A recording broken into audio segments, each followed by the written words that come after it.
Sim, vamos subir aqui o Renato, vou subir, deixa eu cumprimentá-lo. Tudo bem, Renato? Bem-vindo aqui ao Jornal da Fórum. Tudo bem, eu, Yara, prazer estar com vocês e com todo esse público incrível que vocês conseguem arregimentar no cafezinho, viu? Muito bom. É isso aí, obrigado, Renato. A gente aqui é o Jornal da Fórum, né? Eu sou cafezinho, mas a gente está todo mundo junto aqui. Renato, a gente vai mostrar um videozinho aqui, aí um videozinho legal que a gente comenta. Coloca aí, por favor, Yara.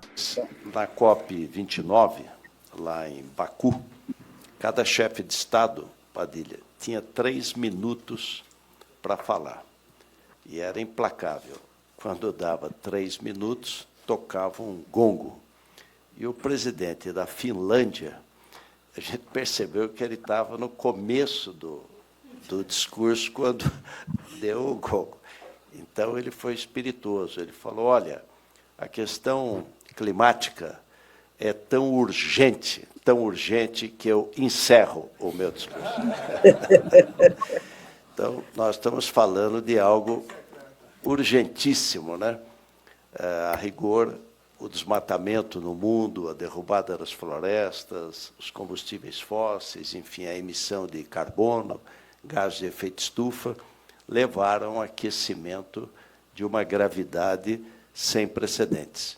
E é urgentíssimo. Aí o PATEM, o plano para acelerar essa transição energética. E aqui quero saudar, então, um instrumento inteligente que foi utilizado, que é o próprio crédito que as empresas têm, criarem um fundo de aval para poder financiar todas as medidas, todas as propostas e bons projetos para esse trabalho. Aliás, o Brasil, com o presidente Lula, passou a ser grande protagonista nesse debate planetário que é o do combate às mudanças climáticas. Aqui foi enumerados, né, os quase 8 projetos de lei e a boa parceria entre o executivo, o legislativo e a sociedade civil e medidas práticas, por exemplo, o biocombustível. Isso começou no primeiro mandato do presidente Lula, com o ministro da Agricultura, Roberto Rodrigues, colocando 3% de bio no diesel, e deu tão certo que foi subindo, chegou a 13%. O governo passado reduziu para 10%, o presidente Lula aumentou para 12%, 14%, e agora, 1º de março, vai para 15%. Não há no mundo quem tenha isso. Então, você substitui importação de diesel dos Estados Unidos, nós exportamos petróleo bruto, mas importamos derivados e substituímos por óleo vegetal ou gordura animal. O etanol, o Brasil é um exemplo para o mundo, porque tem motor flex, funciona etanol e gasolina, e é o único que a gasolina tem 27% de etanol hidratado e vai para 30% e poderá chegar lá na frente ainda em 35%. Então, medidas importantíssimas. E destacar o principal. Quando a gente vê emissões no Brasil, o primeiro item é desmatamento. 1 hectare de mata desmatado e queimado emite 300 toneladas de carbono. A coisa mais urgente foi segurar o desmatamento, que não é feito por agricultor, é feito por grileiro de terra. Isso é grilagem de terra, atividade criminosa. E a queda do desmatamento na Amazônia chegou a praticamente 50% a queda do desmatamento. Aliás, o Brasil pode se orgulhar, ter a maior reserva, maior floresta tropical do mundo. Aliás, é fácil de guardar, é BIC, método mnemônico, para a gente decorar. BIC, as 3 maiores florestas tropicais do mundo. B, Brasil. I, Indonésia, maior floresta tropical da Ásia. E C, Congo, maior floresta tropical da África, do continente africano. O Brasil é o campeão da energia elétrica renovável, 90% nós chegamos, e novas medidas sendo tomadas.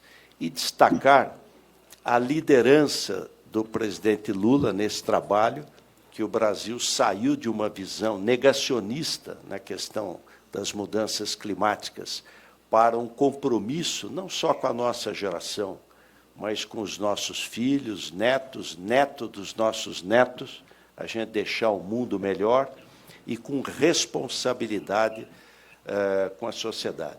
E destacar a importância da COP, porque são medidas que precisam ser do conjunto.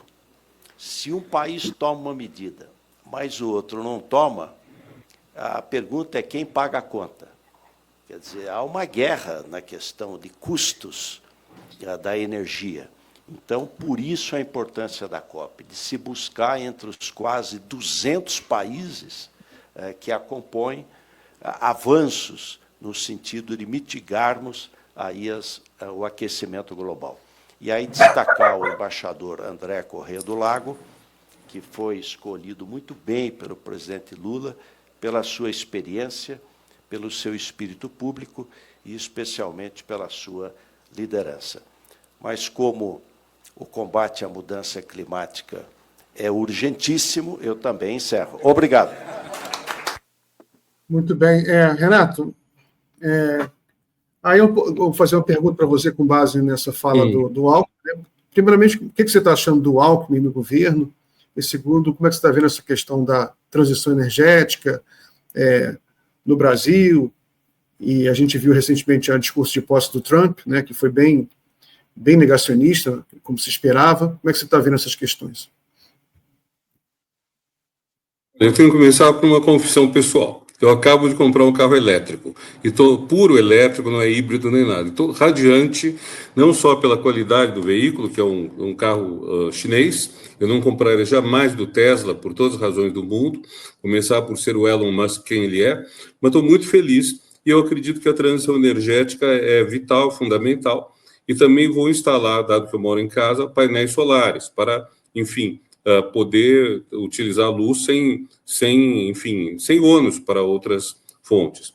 E eu acho que o que o vice-presidente está fazendo é muito bom, e acho até que, dado que a comparação com Trump se impõe, todas as medidas que ele tomou, bom, é uma loucura, eu não sei se todo mundo está acompanhando o que o Trump decidiu. Não só ele declarou guerra à energia eólica, que é um dos grandes vilões para um homem que tem uma visão totalmente negativa do mundo, mas ainda, que não tem diretamente a ver com o assunto, mas é espantoso, ele baixou um decreto determinando que o governo federal somente contratará obras de arte que sejam realistas, figurativas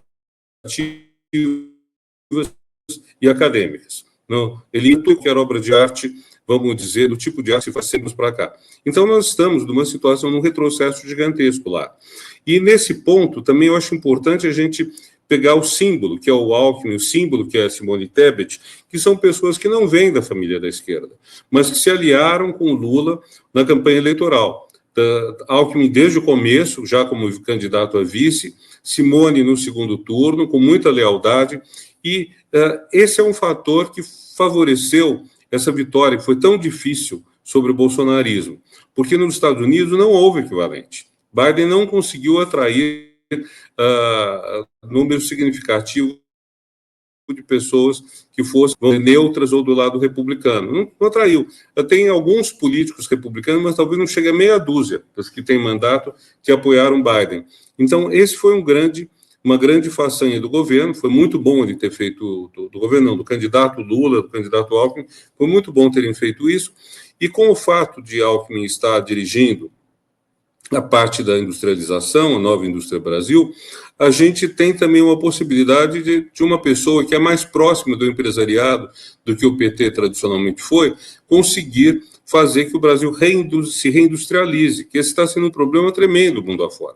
A desindustrialização, que foi violenta no Brasil desde os anos 90, ela também acomete Estados Unidos, acomete toda a Europa Ocidental, todos os países envolvidos estão vivendo essa perda das indústrias, que é uma coisa muito problemática e complicada. E para você salvar a indústria, ou restabelecer a indústria, é fundamental a energia, questão da energia, e tem que ser energia alternativa. E o Brasil não só tem a maior floresta tropical do mundo, como tem dos países de um porte maior, dos 20, 30, 40 países mais importantes economicamente, o Brasil é aquele que tem a melhor matriz energética, menos poluente, e que tem condições de expandir isso. Quer dizer, não só nós temos uma energia basicamente hidrelétrica e não térmica, como também temos a possibilidade de expandir isso com o vento, com o sol, com tudo mais, que temos também abundância, né? E acho que é um ponto também que precisa ser comentado. Miguel, você escreveu um artigo que eu gostei muito sobre a importância das ferrovias. Nós temos que ter ferrovias. O Brasil cometeu um erro estúpido na ditadura, não o Brasil, mas o governo ditatorial, ao acabar com as ferrovias. O século XIX foi um século que encheu o mundo de ferrovias, tem lugares que ainda estão atravessados por estradas de ferro, como a Índia. No Brasil, isso tudo foi liquidado em prol do carro e do asfalto. Resultado, nós temos um modo de transporte muito ruim, muito poluente, muito caro, e nós precisamos mudar isso. E já faz o quê? 50 anos que a França emplacou, que vários países emplacaram, o trem de alta velocidade. Ele existe na China, no Japão, existe na Europa quase toda, Estados Unidos, eu acho que bem pouco, mas no Brasil não tem. É uma loucura, faz 50 anos. Eu viajei de Xangai a Pequim, são 1.500 quilômetros, 5 horas, e o trem mostrava a velocidade, ficava entre 299 e 301 quilômetros por hora. E perfeito, assim, estável, maravilhoso. Se nós tivéssemos um trem de alta velocidade, a gente podia prescindir da ponte aérea São Paulo-Rio. Imagina, para você pegar um voo da ponte aérea, você tem que chegar o quê? Meia hora, 1 hora antes da partida, qual o risco de não embarcar se não tiver teto. Se você tem um trem, você pode chegar 10 minutos antes na estação, entrar no trem e seguir, e vai em 1 hora, que talvez seja menos tempo, vamos dizer, do que o avião. Quer dizer, o avião seria 40 minutos, o trem poderia ser 1 hora, 1h15, mas o fato de que você não tem todo aquele estresse do embarque aéreo, toda a demora, o ônibus te levando até o avião, etc., é um grande ganho. Tudo isso requer energia. E aí, só para completar esse ponto, a questão da inteligência artificial. O presidente Lula pediu, em março do ano passado, à comunidade científica que elaborasse um plano brasileiro de inteligência artificial, que o Ministério da Ciência elaborou, com muita discussão com a comunidade, e que foi entregue a ele na virada de julho para agosto na Conferência Nacional de Ciência, em Brasília. Pois bem, uma das coisas que é interessante notar é que a inteligência artificial consome energia elétrica em altas quantidades. Então, faz parte do PBIA aumentar o fornecimento de energia sustentável, eólica, solar, etc., para você não estressar ainda mais a natureza, como pode acontecer com isso tudo. Então, eu penso que nós temos propostas boas aí, que o Alckmin está tentando isso, não acompanho tanto a ministra Simone, mas está vendo isso, está vendo um empenho do governo nisso. O que está faltando um pouco do governo, eu não sei, quer dizer, se é comunicação, como dizem uns, se são entregas, mas a situação está muito difícil. E se a gente não aumentar o PIB, que depende muito disso tudo, vai ser muito difícil fazer políticas sociais. Janine, eu vi que a Sociedade Brasileira do Progresso da Ciência, assinado por você, fez um editorial que eu deixei até aqui o link, falando sobre os perigos do retorno do Trump para a ciência, para a transição energética. Queria que você falasse um pouco sobre esse seu ponto de vista aqui para a nossa audiência, dos perigos que representa Trump, que, sem dúvida, é uma das principais notícias da semana, né? A posse dele. A principal, né, Yara? Olha, 2 anos atrás, quando o Lula tomou posse e saiu o negócio toda a chacina do Yanomami, promovida pelo governo Bolsonaro, eu decidi, como presidente da SBPC, pedir à nossa jornalista-chefe, Daniela Klebs, que fizesse um especial sobre o Yanomami. Então, na nossa newsletter diária, que sai todo dia útil, que é gratuita, quem quiser entra no site e se inscreve, na nossa newsletter diária a gente dá muitas notícias, mas aí a gente placou essa ideia de ter um especial da semana. E na terça quinta-feira, falando com a Vivian Costa, que está dirigindo esse mês nossa mídia, eu disse, olha, esse mês nós temos que tratar do Trump, mas o Trump vai dar assunto, infelizmente, para muitas semanas. Muitas. Então, nós pegamos só 2 tópicos do Trump.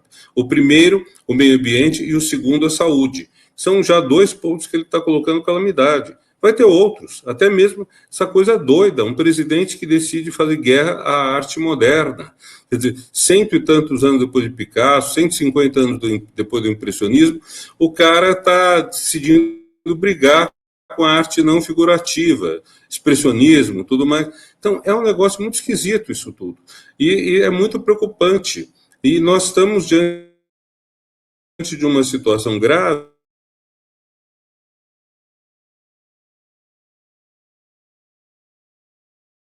Fui eu ou foi o Renato que congelou, Miguel? Ele congelou.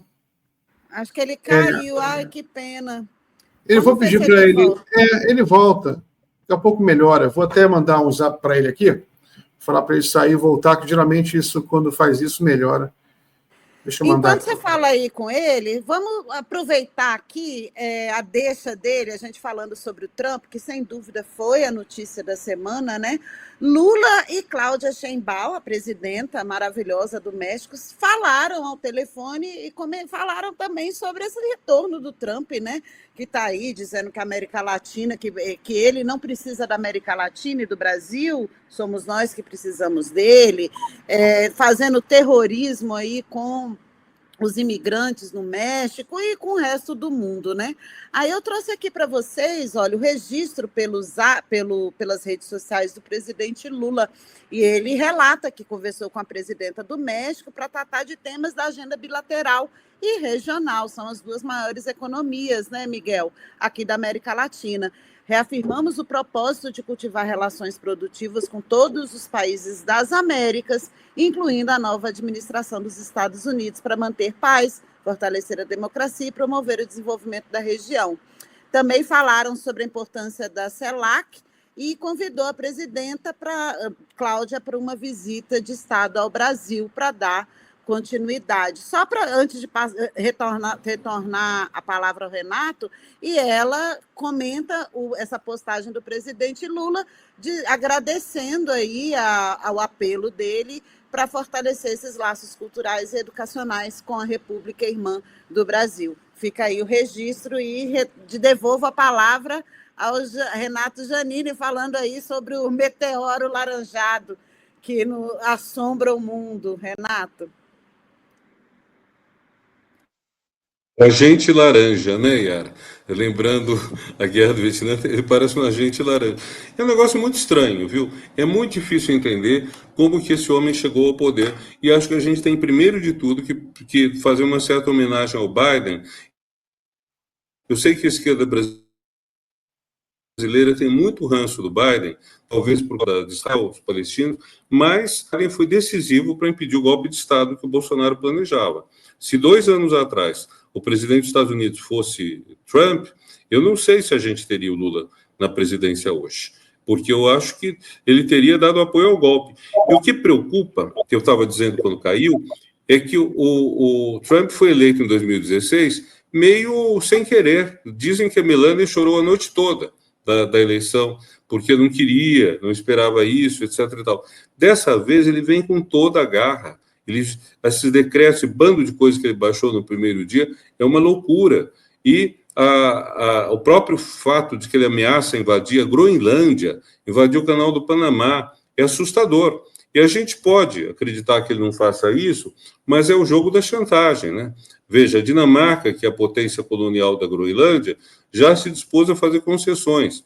Eu gosto muito da Cláudia Sheinbaum e ela tem um desempenho muito bom, mas ontem eu vi o vídeo dela no Instagram, em que ela falava da conversa do novo secretário de Estado americano, Marco Rubio, que é, enfim, como se dizia antigamente, está à direita de Gengis Khan. Ele conversou com o pessoal do México e, pelo que falou a presidenta Cláudia, o México não está peitando os Estados Unidos tanto quanto ela disse nos dias anteriores. Parece que eles estão fazendo acordos para bloquear mesmo a imigração ilegal. Eu não estou dizendo que o México devesse apoiar a imigração ilegal, mas estou vendo que essa chantagem toda do Trump está conseguindo apoio em vários países, ou conseguindo concessões. Não sei como vai ser aqui. Infelizmente, uma parte da nossa imprensa não defende os interesses do Brasil, mas não sei como vai ser aqui no Brasil, mas a minha esperança é que realmente o Trump esteja fazendo uma espécie de canto do cisne, se bem que ele não tem ele tá não está tanto para cisne, né? Não tem a beleza do cisne, mas essa coisa do final, da arrogância que leva alguém para o buraco, porque os Estados Unidos perderam muito peso, e não sei se eles vão conseguir, na base do bullying, na base do valentão, recuperar todo o espaço que eles já tiveram no passado. Até porque é praxe, impérios crescem e impérios sim, né? Então, acho que o Império Americano, enfim, vai ter dificuldades nesse tempo. Renato, você mencionou a questão do uso de energia pelos sistemas de inteligência artificial, que de fato é um desafio no mundo, né? Mas só queria trazer uma notícia aqui, que o Trump ele anunciou um grande programa de investimento em inteligência artificial de 500 bilhões de dólares, né, que agora os detalhes estão sendo conhecidos, vai ficar sob controle da OpenAI, né, OpenAI, né, que é o que faz o ChatGPT.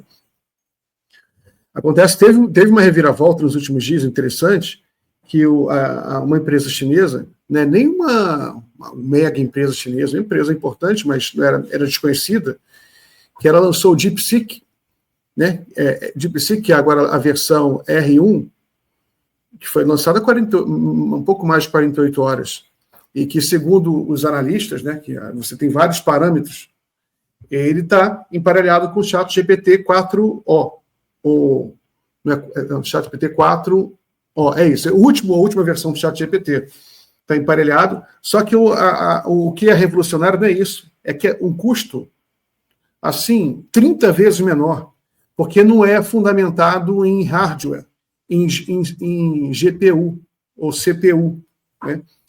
Ou seja, é um tipo de IA que consome muito menos energia, é mais baseado em algoritmo do que em supercomputadores. Então, claro que tudo isso vai ficar mais claro nos próximos dias ou semanas, mas, e além do mais, de ter outra coisa, é o código aberto. O OpenAI, o ChatGPT, é código fechado, ninguém sabe como funciona. Esse é código aberto. Qualquer programador pode entrar e pegar os códigos, né? Na prática, ninguém consegue, porque são tão grandes que ninguém consegue nem entender aquilo, né? Mas pode entrar e pegar alguma coisa, para aprender, para desenvolver. Ou seja, é uma contribuição para a humanidade. Só queria deixar isso. Acho legal essa novidade, porque muda o jogo, né? Você sabe que a questão da IA, ela é um dos debates centrais da humanidade hoje, é a questão da IA, quem vai controlar a IA. E aparentemente, esse viés da China é o que vai prevalecer, de código aberto, com colaboração internacional, né? Que, na verdade, é o certo, é o correto, é assim como a ciência avança, colaborativamente, né? Assim que você publica paper, são coisas abertas, né? E o outro cientista vê, enfim, mas só queria trazer essa informação. Renato, mas deixa eu fazer uma pergunta para você sobre política, né? Eu queria trazer aqui você também para a gente conversar um pouco sobre a conjuntura política. Como é que você está vendo a avaliação que você faz dessa primeira metade do governo Lula, as expectativas que você tem aí para essa segunda metade, toda essa dificuldade do governo lidar com o Congresso Nacional, né? Vai começar já as articulações para 2026 já vão começar a ser feitas esse ano. Como é que você está vendo tudo isso? Olha, é difícil. Bom, primeira coisa é óbvio, né? Nós temos um Congresso que faz tudo possível para impedir o governo de funcionar. Temos um novo tipo de golpe, o golpe 3.0. Vamos dizer, o golpe 1.0, século XX, era golpe militar. Você botava o exército na rua e tirava o governo. Golpe 2.0, que rolou volta da virada do milênio, era o golpe jurídico parlamentar mediático, como aconteceu com Dilma, como aconteceu com outros governantes. As revoluções coloridas, inclusive na Europa Oriental. Então, teve todo esse papel. Hoje, como o golpe promovido pelo Sérgio Moro acabou mostrando toda a sua realidade e pegou mal, e me parece que o golpe é econômico, é inviabilizar. A inviabilização vamos fazer que o governo gaste muito dinheiro com coisas injustas. Então, vamos tornar blindado todo o dinheiro que vai para a coisa errada. Emendas parlamentares, super salários do judiciário, investimentos em empresas que não estão fazendo coisa boa, até mesmo aquele programa PERSE, que é o programa de apoio a eventos, que não seria ruim no momento da pandemia, mas que ultrapassou muito a sua validade. Então, toda vez que o governo tenta reduzir o dinheiro que vai para isso, ele enfrenta todo o ódio do Congresso, da direita, etc. A direita, que pelos seus economistas na mídia, condena o governo por coisas que são no Congresso. Ela reclama que o governo atribui a Lula a responsabilidade de coisa do Congresso. Então, o primeiro ponto, fazer o governo gastar dinheiro em coisa errada. Segundo ponto, impedir que gaste dinheiro em coisa boa. Então, que seria educação, saúde e mesmo, vamos dizer, vários níveis de desenvolvimento científico seriam essenciais para a nova indústria Brasil. Terceiro ponto, impedir o governo de arrecadar mais, de cobrar imposto de quem pode pagar. Então, está muito claro que é tudo isso. A gente podia imaginar que ia ser assim e está acontecendo isso. Problema, Lula é dos quadros que a gente teve na política brasileira o melhor em duas coisas: falar com os pobres e negociar com as elites. São duas coisas totalmente diferentes. Ele sempre foi alguém que falava muito bem para os pobres, mesmo na longa travessia do deserto, antes de se eleger presidente, mais de 20 anos, mas ninguém esperava que ele fosse um negociador tão hábil como os políticos tradicionais, o que, aliás, foi uma das coisas que garantiu os governos dele, o Lula 1, Lula 2 e mesmo Dilma 1, pelo menos. O problema é que isso tudo está difícil hoje, porque essa direita com a qual ele conseguia conversar, negociar, essa direita praticamente cedeu lugar a uma extrema-direita insuportável, horrível, desqualificada. Gente que nem sequer é capaz de ter um discurso decente. Pega o Petit Nicolás. O Petit Nicolás é bem isso. É alguém assim que fala qualquer coisa, está só lacrando. Não é capaz, uma pessoa dessa não consegue negociar. Não é capaz de discutir e chegar a um acordo, que é uma coisa que faz parte da política. Eu acho que, desse ponto, está muito difícil para o governo. Também eu sinto uma certa falta de farol alto no governo, sabe? Quer dizer, acho que o Lula sempre foi um homem de farol alto. Nesse momento, não estou sentindo isso. Não estou sentindo grandes projetos, estou sentindo muita coisa emperrada. E não é só minha opinião pessoal, eu converso com muita gente, até por causa de estar na SBPC, eu converso com muita gente da ciência, da universidade, e há uma decepção dizer demais, um desapontamento. Pessoas que estão com salário ruim, pessoas que não veem investimento indo para pesquisa e para a universidade, então isso está complicado, e isso, claro, é uma coisa que é também toda uma estratégia dessa extrema-direita para fazer com que o governo perca o apoio político que ele tem. Você veja, a própria fake news do PIX, espalhada pelo Petit Nicolás, essa fake news visava a colocar o Lula como em contradição, em conflito com os pobres. O presidente que mais fez pelos pobres no Brasil foi apresentado como alguém que queria prejudicar os pobres ao supostamente taxar, tributar o PIX. Então, nós estamos num momento muito difícil. E, finalmente, a comunicação. Né? Lula é um extraordinário comunicador, mas o PT não tem ninguém que se comunique tão bem quanto ele, e, além disso, surgiu um tipo de comunicação que o Lula não conhece, que é a comunicação digital, comunicação em rede. E, infelizmente, o PT tem uma certa desconfiança disso. Tem uma desconfiança. Nunca foi uma praia que o PT gostasse. E é assustador pensar que a internet hoje, ela é dominada sobretudo pela extrema-direita, e não é só no Brasil. A extrema-direita emplacou, gostou, sabe como mexer com isso, e isso é assustador. Assustador. Verdade. Inclusive, hoje está rolando Eu queria que você falasse um pouco, para a gente finalizar, Renato, sobre o pé de meia, né? Que houve aí uma interdição pelo TCU do programa, um programa super importante, né? Porque justamente mira os mais pobres. E aí a gente tem esse bolsonarista infiltrado lá no TCU, e inclusive já uma campanha de impeachment do presidente Lula. Como que você vê aí usar uma ferramenta tão importante como o pé de meia para poder fazer chantagem aí com o governo, Renato? Olha, é exatamente isso. Isso é impedir o governo de fazer o que ele quer fazer. Agora, o pé de meia. O pé de meia é uma boa política, não tenho dúvida, para garantir a manutenção dos alunos do ensino médio. Veja, o Brasil tem hoje 14 anos de obrigatoriedade de ensino. Em 1946, quando pela primeira vez a Constituição disse que havia ensino obrigatório, ele fez, era dos 7 aos 10 anos de idade. Isso que 46, faz menos de 80 anos, primeira vez na história que a Constituição consagrou a educação como dever do Estado. Depois disso, passou a 8 anos de obrigatoriedade e em 2008, 2009, passou a 14 anos. Então, dos 4 aos 17 anos, as crianças e adolescentes devem estar na escola, que é uma coisa muito importante.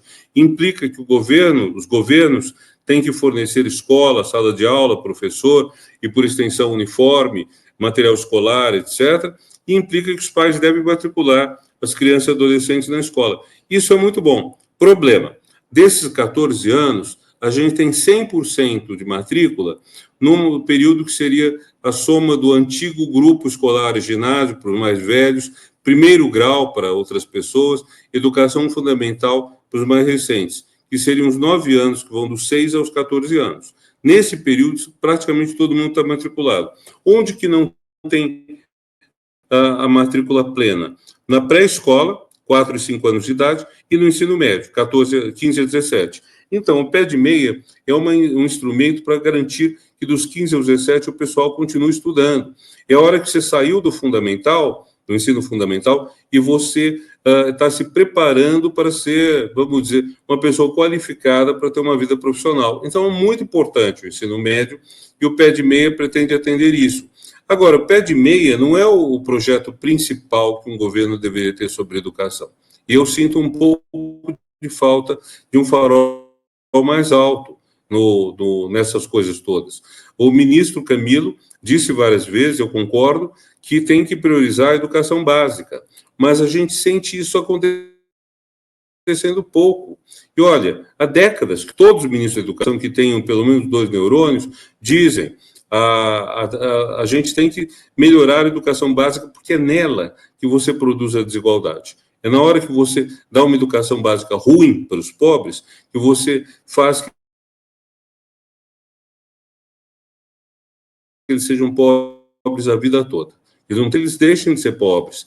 E a educação é muito importante para isso, e o governo Lula foi muito habilidoso, Lula 1, Lula 2, Dilma, foram muito hábeis ao criarem uma série de programas anexos. Então, não é só você ter sala de aula, é você garantir uma alimentação decente, é você melhorar a qualidade do livro escolar, é você procurar ter uma formação mais adequada do professor, é tornar a carreira de professor mais atrativa. Tudo isso foi muito sistemático, foi muito bom. Vou só te dar um exemplo, aproveitando, abusando um pouco do tempo da gente.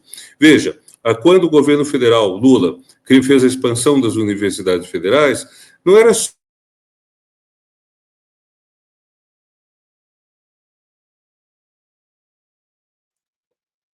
Caiu? Poxa, agora ficou um suspense no ar, né? Falou, vou falar uma coisa muito legal para vocês agora. Nossa, vou dar o nome, né? Vai terminar a história. Ah, que pena, ele travou de novo. Ele vai ter que voltar rapidinho para me contar, que agora fiquei curioso. Vamos Vamos ver, ó, ele está travado aí, ó, está congelado. Ele tem que sair e entrar de novo. Deixa eu falar para ele aqui. Hora do destino. Ó, o Wagner está dando uma dica aqui que tem que diminuir o tamanho do Janine na tela, porque consome menos dados e a imagem vai travar menos. Será que faz diferença? Será? Não sei. Tem a ver, o que eu já notei que faz diferença às vezes, é mas a pessoa tem que saber fazer. Quando a pessoa programa vídeo, no StreamYard, você reduz a qualidade do vídeo, deixa o vídeo um pouco mais leve. Né? Mas é até explicar. Daqui a pouco, inclusive, a Maga Marcela está entrando. Acho que a nossa audiência vai gostar bastante dela. Ela é uma marxista. A gente vai falar sobre essa loucura neocolonial, né, do Donald Trump. Eu até vou deixar o contato dela, o perfil dela no Instagram, para quem tem interesse e acompanhar o pensamento marxista. É bem legal, viu? Eu gosto muito. Eu a conheci por conta do conteúdo dela. Aí eu procurei para ela vir aqui. Ela é professora. Fala, olha, ele não está voltando, né, Miguel?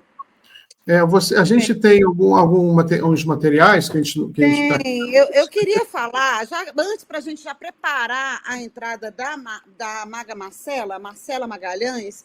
Gui, eu vou colocar aqui, subir a Angela Davis falando sobre a posse do Trump. More is happening in the world than the inauguration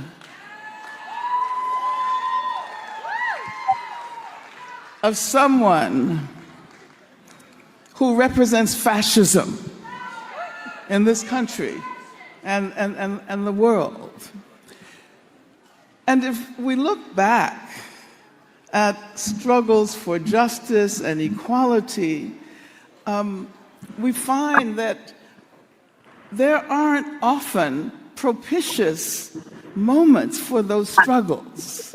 We've always confronted waves of conservatism. And while we cannot create the conditions for the struggles in which we engage, we can bring our determination, we can bring our vision for a better future. It was Dr. King who said that we cannot capitulate to finite disappointments. And what we do is we confront those finite disappointments with infinite hope. Muito bonito. Vamos deixar o professor, então, finalizar? Renato, estava na finalização, deixa eu botar seu volume aqui. Pode finalizar. Obrigado. Gente, choveu muito na aclimação onde eu moro, então deve ser por isso que está essa treta toda do sol.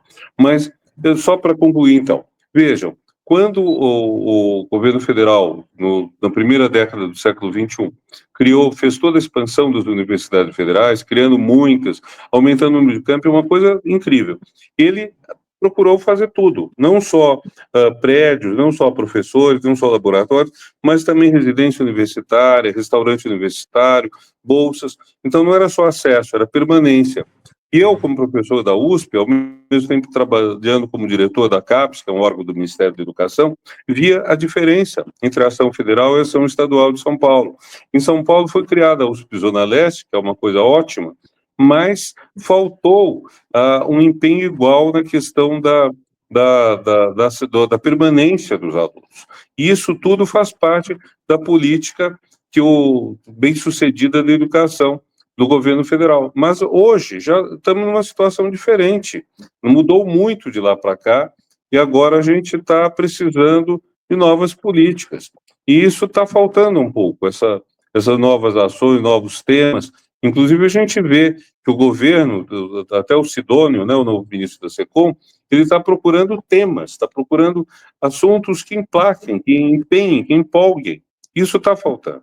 Enfim, é isso, gente. Muito obrigado pela atenção. Obrigado ainda mais pela paciência com essas quedas. E, beleza, a gente ouvir a Angela Davis falando de quem ela chama de Dr. King, o Martin Luther King. É uma coisa linda, né?